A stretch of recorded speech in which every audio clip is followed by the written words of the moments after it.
Nobody in Washington saw this coming.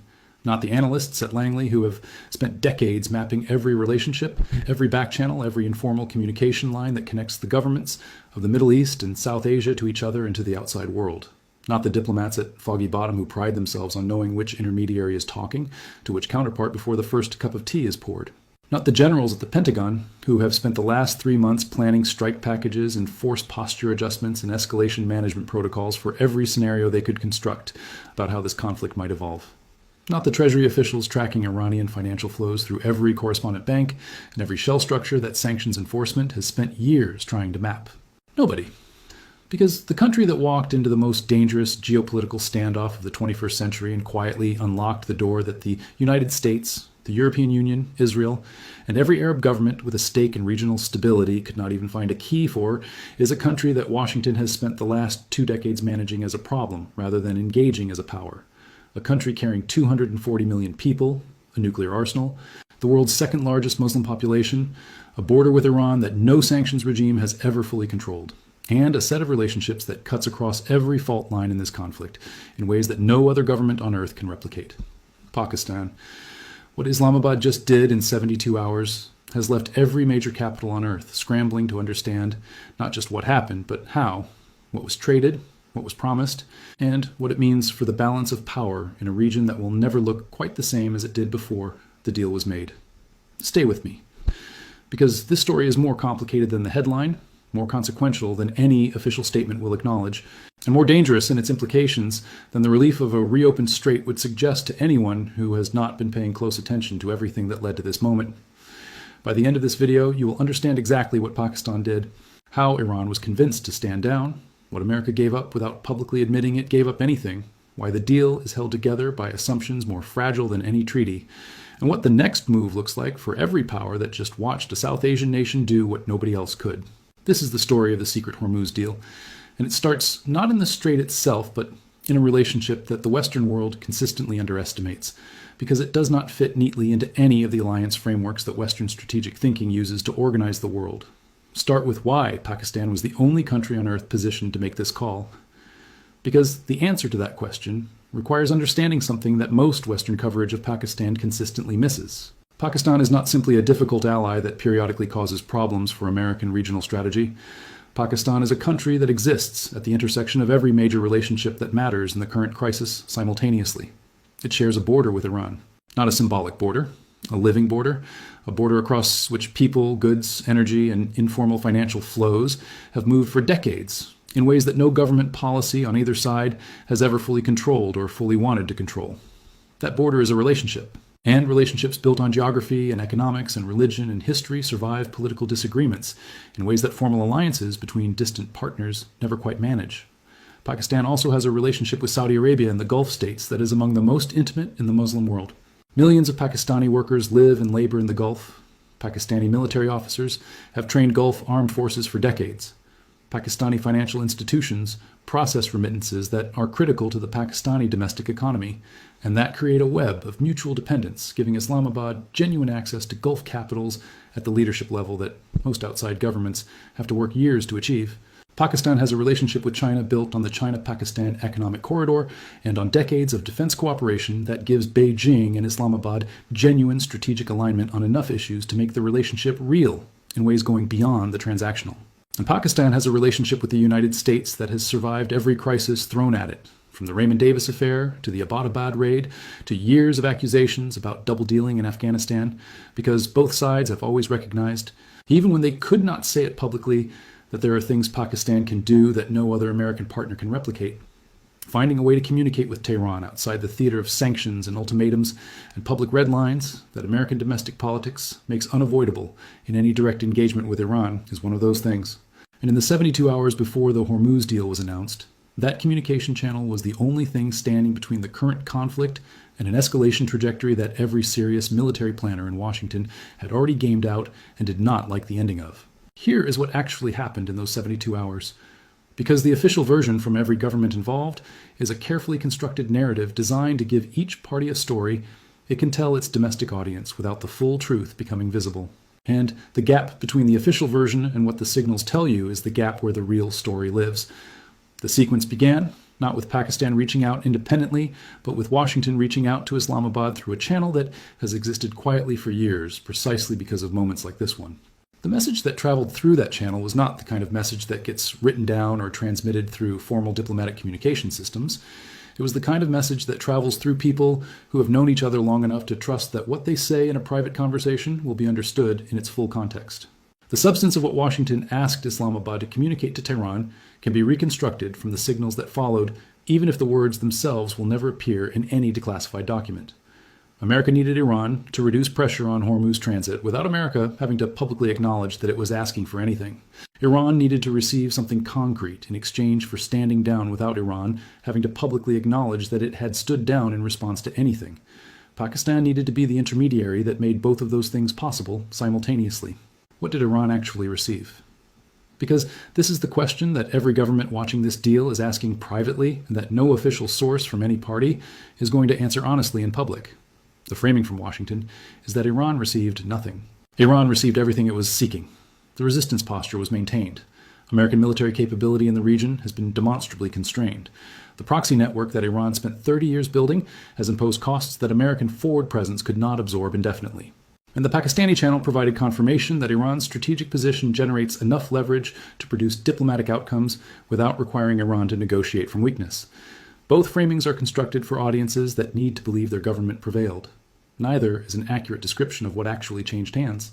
What Iran received exists across categories deliberately kept off any official record. The first category involves American operational constraints.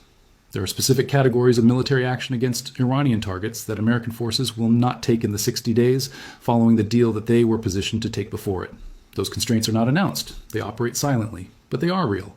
And Iranian military planners know they are real because they are the reason Tehran agreed to reduce Hormuz pressure in the first place. The second category involves sanctions enforcement. Formal sanctions relief moves too slowly through legal and bureaucratic channels to serve as a chip in a 72-hour negotiation. But signals about which transactions will face aggressive enforcement and which will be allowed to proceed through the ambiguity that always exists in complex sanctions architectures can be delivered quickly through the right channel. They were. The third category is the most significant and the least visible. It involves the post-withdrawal landscape across Iraq and Syria as American forces complete the 13-base drawdown.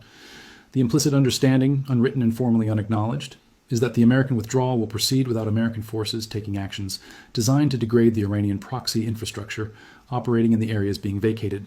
Iran gets the space, America gets the Hormuz opening, Pakistan gets the credit, and everyone gets a version of the story they can tell their domestic audience. Now here is what the deal means for the global economy. Because the immediate economic consequence of the Hormuz reopening is the dimension that affects every person watching this video, regardless of how closely they follow Middle Eastern geopolitics. When the strait was under sustained Iranian pressure, the risk premium embedded in oil prices was running between $15 and $25 per barrel above what underlying supply and demand fundamentals would have justified on their own. That premium was pure geopolitical fear, priced into every barrel bought and sold anywhere in the world, flowing through every supply chain and every household budget depending on energy costs to stay within manageable bounds. The insurance market for tanker transit had moved to levels that made some operators simply unwilling to attempt the passage, regardless of the price they could charge for delivery. The effective constriction of Hormuz transit was not a physical blockade, it was an economic one. And economic blockades are in some ways more dangerous than physical ones because they are harder to define, harder to respond to militarily, and harder to reverse, because reversing them requires changing not just the physical situation, but the market calculation of every underwriter, every operator, and every cargo owner who has adjusted their behavior to account for elevated risk. The Hormuz deal changed that calculation almost immediately. Not completely, not permanently, but enough to move oil prices in a direction that has real consequences for real households and real economies across the world. That price movement is the most tangible proof that what Pakistan brokered was genuinely significant. Markets do not move the way they moved unless the people pricing risk for a living believe something real changed. They believed it, which means something real changed. The question is how durable the change is. And the answer to that question is more complicated and more fragile than the relief in energy markets on announcement day would suggest to anyone watching only the headline and nothing beneath it. Here's what China got from the Pakistan-Hormuz deal. And China's stake in this outcome is something that Western analysis consistently underweights because the framework most Western analysts use to think about Middle East conflicts does not naturally incorporate the Chinese dimension. China has three critical interests in the Hormuz situation that all point in the same direction. The first is energy security. China is the world's largest oil importer. A significant portion of that oil transits Hormuz. Sustained Hormuz disruption is not an inconvenience for Chinese manufacturing and Chinese economic growth. It is a direct threat to both. China needed Hormuz open, not because it cares about American strategic interests in the region, but because it needs the oil to keep the factories running and the growth numbers from collapsing in ways that would create domestic political problems that Beijing's leadership cannot afford right now. The second interest is the demonstration effect. Pakistan sits within China's strategic orbit through the China-Pakistan Economic Corridor and through decades of defense and intelligence cooperation that have made their relationship genuinely close in ways going beyond the economic. When Pakistan brokers a deal that American diplomacy could not achieve directly, it is a data point in the global argument China is making about whether the American-led international order or a Chinese-adjacent alternative produces better outcomes for countries that need things done. The third interest is the precedent it sets for every future conversation about American military primacy in Asia. Every time a major geopolitical confrontation is resolved through a framework that does not require American military dominance to be the determining factor, China files that away as evidence that the American deterrence posture is more conditional than its official statements suggest. The Hormuz deal is not about Taiwan, but it will be used as a reference point in every serious conversation about Taiwan for the next decade by planners on both sides of that question. Here is the fragility at the center of the deal that nobody involved wants to discuss publicly because discussing it would undermine the confidence that the deal's existence is supposed to generate. The agreement that Pakistan brokered is not a treaty. It is not a formal agreement. It is a set of mutual understandings, some explicit and communicated through the Pakistani channel, some implicit and inferred from the behavior of the parties before and during the negotiation, that are held together by the continued alignment of interests that produce them. When those interests shift, as they will, because of the underlying competition between American and Iranian visions for regional order has not been resolved by a 72-hour back-channel negotiation, the understandings shift with them. The most dangerous variable threatening the deal's durability is Israel. The Israeli military campaign against Iranian infrastructure has not paused in the way American operations have. Israel is not party to the Pakistani back-channel. Israel is not bound by the informal understandings that Washington communicated through Islamabad to Tehran. And Israel has its own strategic timeline, its own red lines, and its own domestic political pressures that do not synchronize neatly with the diplomatic window that Pakistan created. Every Israeli strike on Iranian territory during this period of managed de-escalation is a variable that could collapse the entire framework in hours if it crosses a threshold that Iranian supreme leadership has defined as requiring a response that supersedes any informal understanding reached through an intermediary. The deal exists inside this danger. It does not eliminate the danger. It coexists with it. The second fragility is internal to Iran. The Iranian political system is not a single unified actor making coherent strategic decisions from a single command center. It is a system of competing institutions and factions whose alignment around any given policy is always partial and always contested. The decision to reduce Hormuz pressure reflects a calculation made at the level of supreme leadership that the benefits of the Pakistani deal exceeded the costs of continued escalation at this particular moment. That calculation is not shared uniformly. The IRGC has commanders who believe the reduction in Hormuz pressure was a strategic mistake made at the moment of maximum American vulnerability. Those commanders have operational capabilities that do not require explicit authorization from supreme leadership to exercise. Proxy forces in Iraq and Syria that can resume attack tempo without a direct order from Tehran's highest levels. Maritime forces that can create incidents in the Gulf without formally reopening the Hormuz pressure campaign. The deal depends on supreme leadership maintaining control over those capabilities in ways consistent with the informal understandings that were reached. If control slips, or if a faction decides that demonstrating its continued relevance requires an action that complicates the diplomatic track, the Hormuz opening could reverse faster than any market or any government is currently prepared for. The third fragility is the American domestic political environment, but it depends on the deal holding. If Hormuz closes again, if militia attacks on American forces increase during the base withdrawal, if an Iranian-linked action produces American casualties that cannot be quietly absorbed, the domestic political pressure to respond in ways that would collapse the diplomatic framework becomes overwhelming. And the framing that the administration has chosen for the Hormuz deal, maximum pressure working without concessions, is a framing that leaves no room for the nuanced response that a complex, fragile, informally negotiated arrangement requires when the inevitable complications arise. What Pakistan demonstrated in 72 hours is that its unique combination of relationships constitutes a form of diplomatic capital that no other country currently holds in the same configuration. The relationship with the Gulf states, built on decades of labor migration and security cooperation. The relationship with China that gives Islamabad a line into Beijing's calculations that Washington cannot replicate. The relationship with the United States that has survived every crisis thrown at it because both sides recognize what the other cannot do without. At the intersection of all those relationships, Pakistan found a position that no other intermediary could occupy. Whether Pakistan can convert that moment into durable strategic gains, whether it can use the credibility earned in the Hormuz back channel to address its own enormous economic vulnerabilities, its debt burden, its inflation crisis, its energy costs, will be the defining question of Pakistani foreign policy for the next 2 years.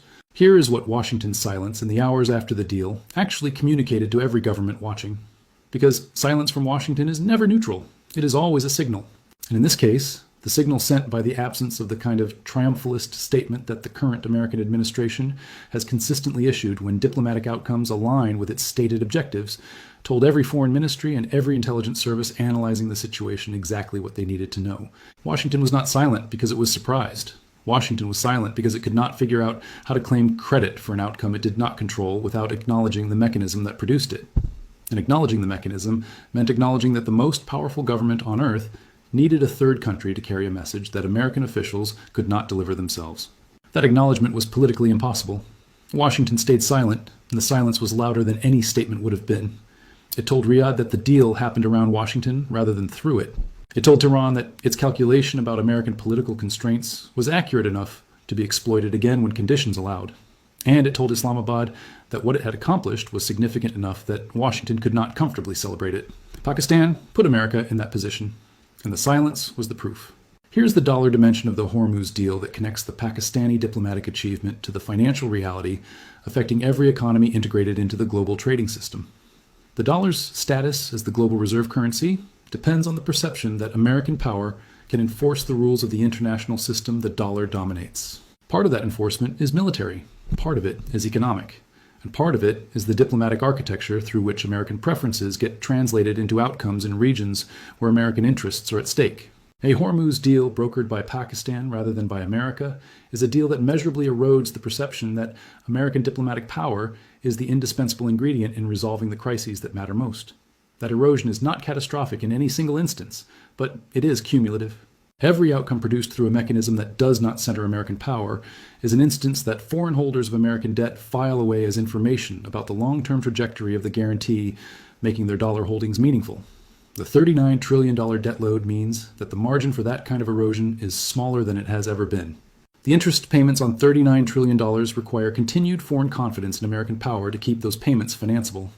Pakistan did not strike a blow against dollar dominance by brokering the Hormuz deal, but it moved the needle in a direction that compounds with every other movement until the cumulative effect becomes visible in Treasury yields and foreign reserve allocation decisions that are the financial system's honest accounting of where global power is actually located versus where official statements claim it is. Here is the geopolitical reality that sits underneath all of it, and that the deal, for all its genuine significance, does not change.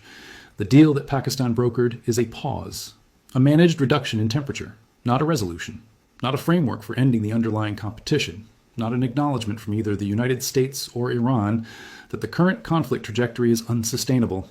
It is a window created by the combination of Iranian military degradation from American and Israeli strikes and American fiscal and political pressure for de-escalation that allows some breathing room. What gets built inside that window, or fails to get built, will determine whether the current pause is the beginning of something more durable or simply the intermission before the next escalation cycle. The $39 trillion of American debt constraining every American strategic option is still there. The Iranian proxy network, damaged but not destroyed, is still there. The Israeli campaign against Iranian infrastructure, unpaused and unrestricted by the Pakistani deal, is still there. Watch how long the window stays open. Watch what the parties do with it. Watch whether the intermediary that created it has enough continued credibility and leverage to keep it from closing before something genuinely real and durable can be built inside it. Because that is the question that will determine whether the Pakistan-Hormuz deal is remembered as the turning point that prevented a regional catastrophe or the brief pause before the conflict entered its most dangerous phase. The deal happened, the strait is open again, but the story is nowhere near its final chapter. And when it becomes visible, you will want to have understood this moment before it arrived.